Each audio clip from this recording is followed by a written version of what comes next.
آپ جب غزہ کا نام لیتے ہیں، فلسطین کا نام لیتے ہیں، تو آپ کے ذہن میں کیا آتا ہے؟ صرف جنگ، صرف دھماکے؟ میں آپ کو چیلنج کرتا ہوں، آپ دنیا کے سب سے زیادہ بدنام سرزمین کے 4000 سال پرانے رازوں سے نا واقف ہیں۔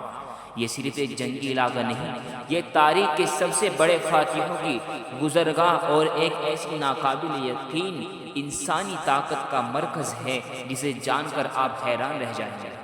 میں آپ کو غزہ کی وہ اصلی کہانی بتاؤں گا جو میڈیا آپ کو کبھی نہیں دکھائے گا۔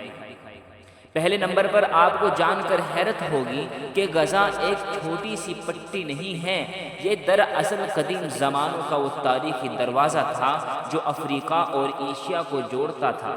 سکندر اعظم نے اس پر کیوں حملہ کیا؟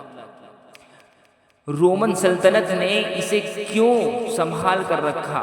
کیونکہ یہ یورپ تک مسالے اور ریشم پہنچانے کا کیمپ پوائنٹ تھا۔ ہر بڑی سلطنت نے یہاں خون بہایا کیونکہ غزہ معاشی اور جغرافیائی طاقت کا مرکز تھا۔ ذرا سوچیں، جس جگہ کی مٹی اتنی قیمت رکھتی ہو، کیا وہ آسانی سے ہار مان سکتی ہے؟